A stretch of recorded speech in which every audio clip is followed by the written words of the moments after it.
Welcome back, dear students. This video is for class 10 subject science chapter number 3 metals and non-metals and lecture number 6. So let us see the content of today's lecture. Today we will be doing alloys and their properties. Then we will see alloying of gold, corrosion, what are essential conditions for corrosion prevention methods, then rusting of iron, which is one of the example of corrosion. Then we will see prevention methods from rusting, summarize the lecture, we'll see the homework and homework solutions of last lecture, that is lecture number 5.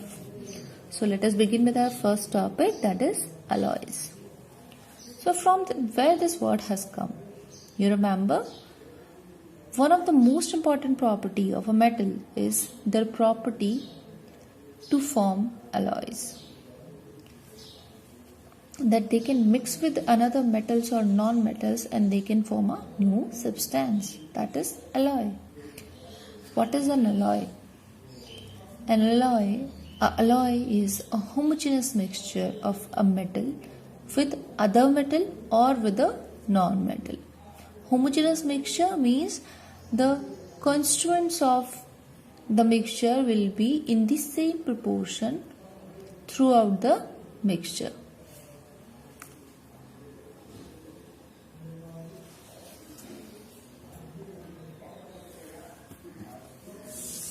For example, brass is an alloy of copper and zinc, and steel is an alloy of iron and carbon. So here we have examples of one metal combines with other metal, that is copper and zinc, whereas iron is metal but carbon is a non-metal. So we have examples for metal when combines with metal, we have got an alloy. Steel is another alloy which is a combination of one metal and one non-metal. Now let us see the properties of alloy. First property of alloys is electrical conductivity. Electrical conductivity of an alloy is lower than that of a pure metal. Why? Because we have mixed it with another metal and now the property has decreased. Although metals are highly conductive, or you can say the best conductors, but when you are adding either another metal which is not of the same conductivity or some non-metal which is not a conductor, so it decreases the electrical conductivity of the compound which is formed. So hence electrical conductivity of alloy is lower than that of a pure metal. And this we have seen that because of this reason, impure copper is less conductor, or is having a less conductivity than that of a pure copper.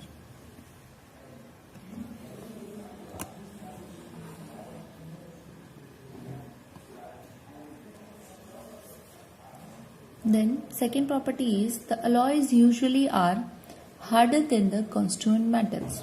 For example, duralium, which is an alloy of aluminium, copper, magnesium and manganese. It is much harder and stronger than aluminium. And you should remember that presence of even small amount of carbon in iron makes it very hard and strong. And this small amount varies from 0.1% to 1.5%. So even this much small percentage of carbon, which is a non-metal, when we add it into iron, it makes it very, very, very hard and strong. Next is, alloying is a very good method to improve the properties of a metal.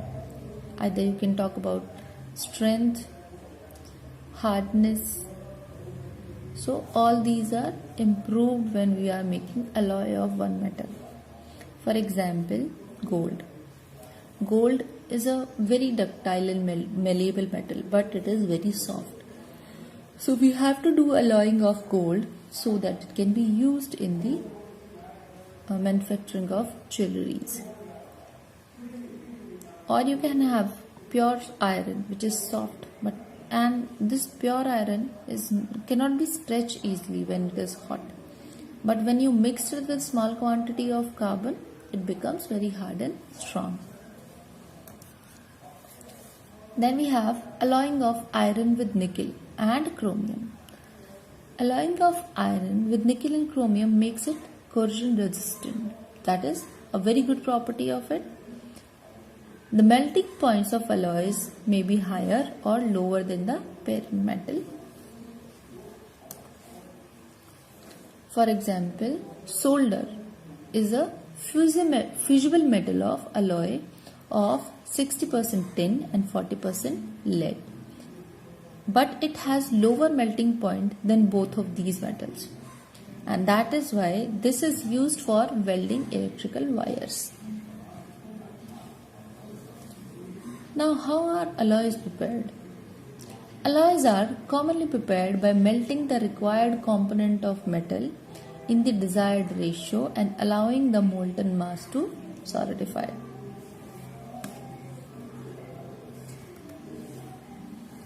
Here you can see a table. In this table we have alloy, its composition and its uses and properties.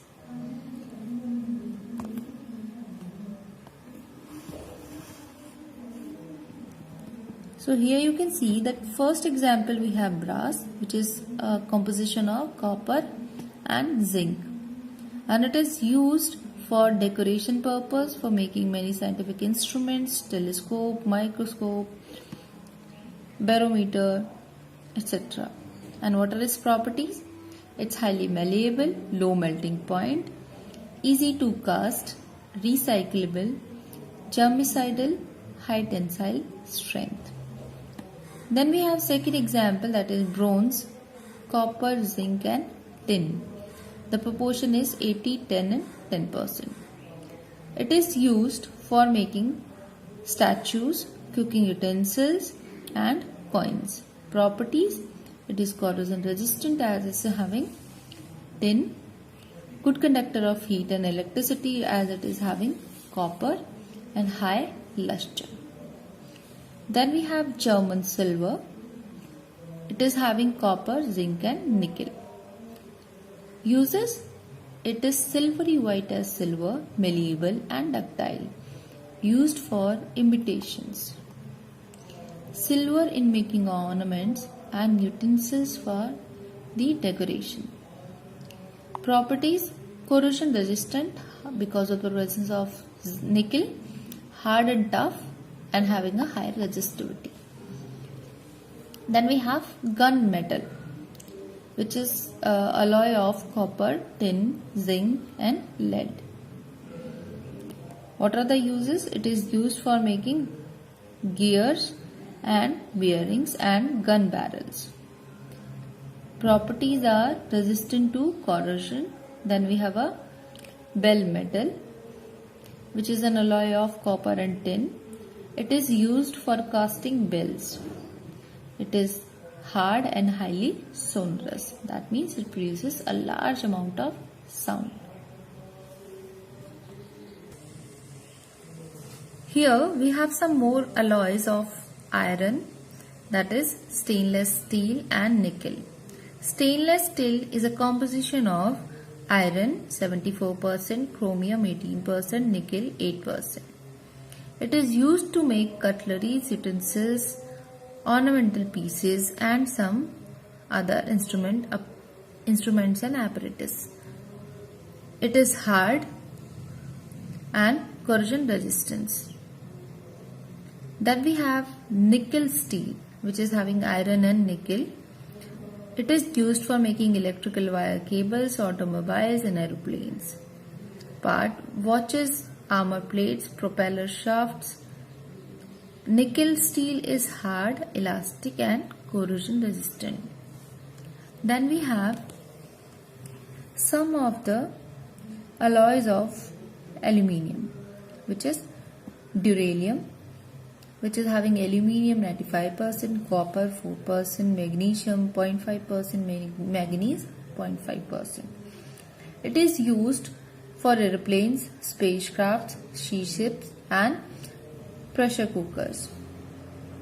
Properties: in strength, it is very good and as steel, but it is very light. It is hard, corrosion resistant and highly ductile.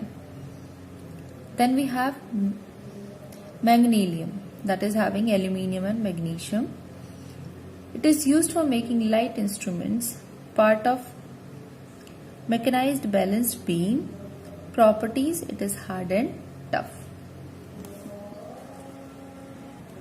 Now we have seen many examples of alloys, their composition and uses and properties. Now let us have one example, which is alloying of gold. So as we know that gold is the most malleable and ductile metal, and it is used in making jewelries, as it has a great luster and it shows the status of a person according to the people. But it is usually alloyed with copper and silver, because the pure gold is very soft, so it cannot be made. It cannot be used to make jewelries as such. But to increase its strength, copper and silver, which are malleable and ductile, they are added to it. Then when we make an alloy of gold, copper and silver, what happens? These alloys, they retain the golden color but becomes harder than the pure gold, and hence they can help that now gold can be used for making jewelries.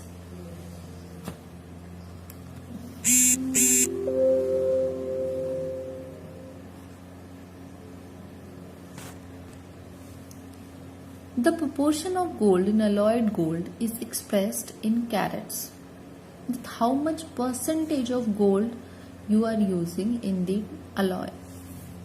Pure gold is 24 carats. That means 100% gold is measured as 24 carat, and the alloys which we are commonly using are generally 9 carat, 18 carat and 22 carat. Now let us see the corrosion of metals. Most of the commonly used metals, they are strong, ductile and malleable.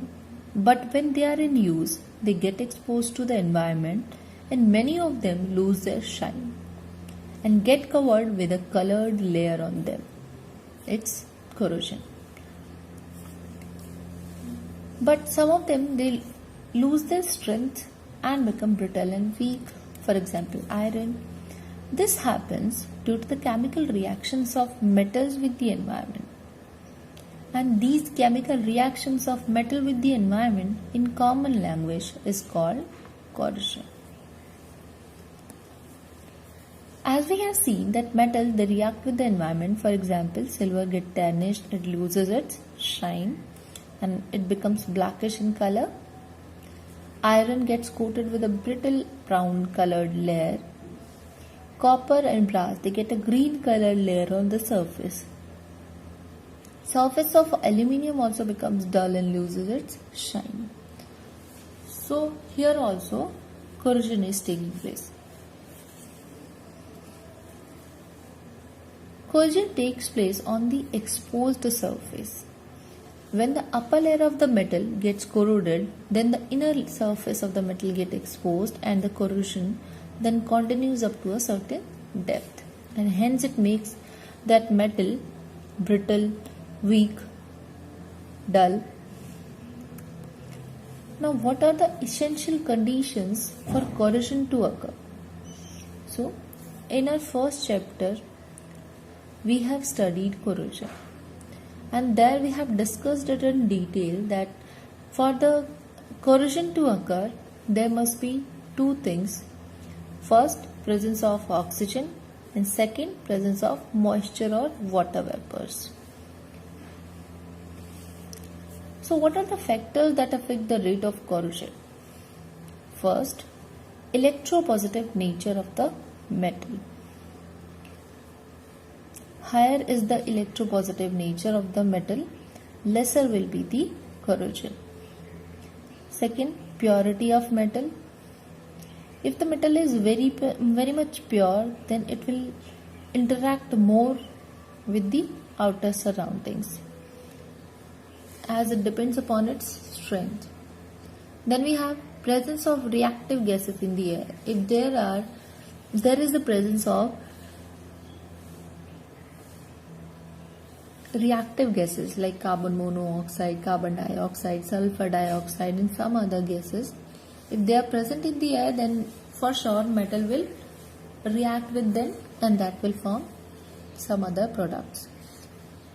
Then we have presence of electrolyte in water. If there is a presence of electrolyte in water, that will increase the process of corrosion. Then we have temperature. Temperature is having a sharp effect on corrosion, that as the temperature goes on increasing, the rate of corrosion also increases. Now let us see some of the preventive measures. The first one is by surface coating. As we have studied that by painting we can prevent the metal to come into the contact of surroundings. So by surface coating we can do that. Surface coating can be done by various methods. We'll be studying it in the further slides. Then by connecting the metal to a more electropositive metal. Because when we are connecting it to a more positive metal, then the atmospheric reactions will more take place, or they will combine. The atmospheric reactions will shift to the more electropositive metal. One of the example of corrosion is rusting of iron. As we know that iron is chemically quite reactive, it is easily attacked by the air and water and gets rusted. Rusting of iron is the most common example or most common type of corrosion. When iron is exposed to moist air, then that means there is a presence of oxygen and water vapors. It gets covered with the layer of brown powdery material which is called hydrated ferric oxide or rust.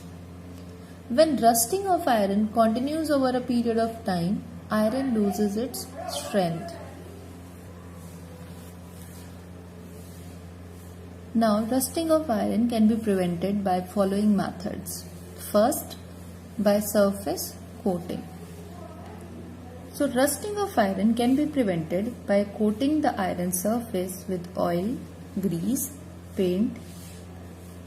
So this way we can protect the iron from coming into the contact of the surroundings. Second, galvanization. Iron can be protected by corrosion by coating it with a thin layer of zinc. As we know that zinc is more reactive metal than iron. So now first zinc will react with the surroundings and then the turn of iron will come. So this way we can reduce the rate of corrosion.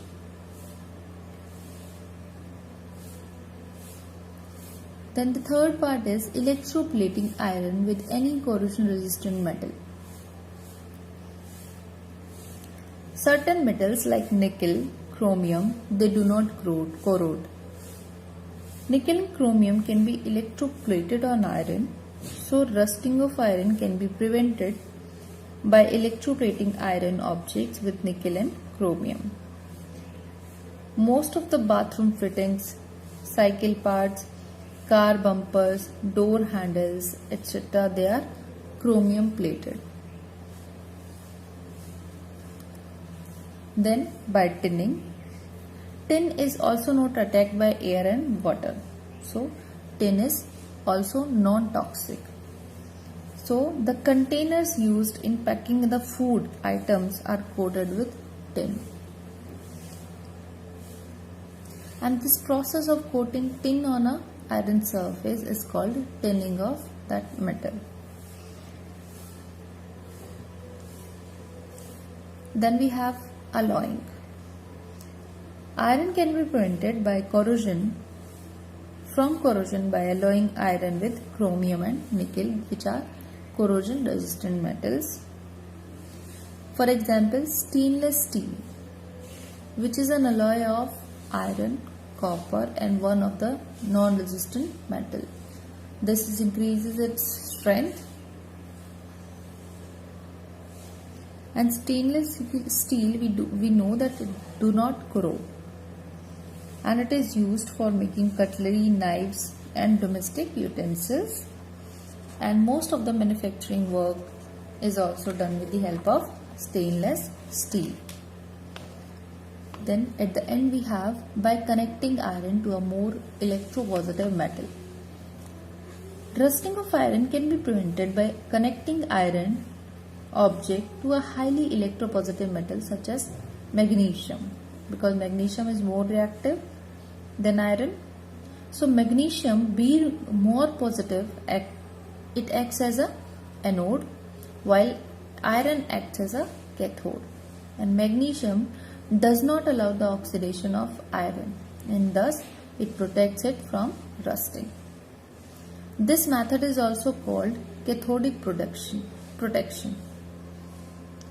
This is used in the cases where underground water fittings are there. So in that cases we use generally this method. Now let us summarize our chapter once, or in this lecture once, sorry. So we have done what are alloys, what are their properties. Then we have seen one of the example of alloying, that is alloying of gold. We have seen that gold is alloyed with copper and silver to increase its strength. Alloying of gold, the pure gold is measured in carats, and the gold which we use is generally of 9 carats, 18 carats and 22 carats. Then we have seen corrosion. What are its essential conditions for corrosion to take place, like presence of water and presence of oxygen. Then we have taken one example, that is rusting of iron. Then we have seen preventive methods from rusting. Now this is for today's lecture. Now let us see our homework. So question number 1 of your homework is, which metal do not corrode easily? In this lecture itself we have done it. Second, what are alloys? Third, give reasons for the following. First, platinum, gold and silver, they are used to make jewelries. Why? Second, sodium, potassium and lithium are stored under oil. Third, aluminium is a highly reactive metal, yet it is used to make utensils for cooking. So you have to give the reasons for the 3 questions. Then we have question number 4. You must have seen tarnished copper vessels being cleaned with lemon and tamarind juice. Explain why these sour substances are effective in cleaning the vessels. And the last question, question number 5 is, give reasons why copper is used to make hot water tanks and not the steel. Now let us see the homework solutions of lecture number 5. So you are having first question. What chemical process is used for obtaining a metal from its oxide? And the answer is reduction process. This question, I guess this is repeated. So reduction process is used to obtain metals from their oxides. Different reduction methods like electrolytic, chemical, thermal decomposition, all these methods are used depending upon the stability of the oxide of the metal. Now second question was, in the electrolytic refining of a metal M, what would you take as anode, cathode and electrolyte? And the answer is, in the electrolytic refining of a metal M, impure metal is taken as anode and strip of pure metal is taken as cathode, and solution of salt of metal M is used as a electrolyte. Question number 3 is, what is aluminothermic process? And the answer is, because aluminium is used to reduce certain metal oxides like iron oxide, manganese dioxide, chromium oxide. So this reduction process is highly exothermic in nature, and because of the heat generated, it causes the metal which is reducing in this process to melt, and hence This method of reduction is called aluminothermic process. Alumino with the help of aluminium, thermic heat generation. So aluminium reduction causes generation of heat, and that is why this process is known as aluminothermic process. In this process, the reduced metals, they are obtained in molten state, and that is why this process can also be used for welding purposes.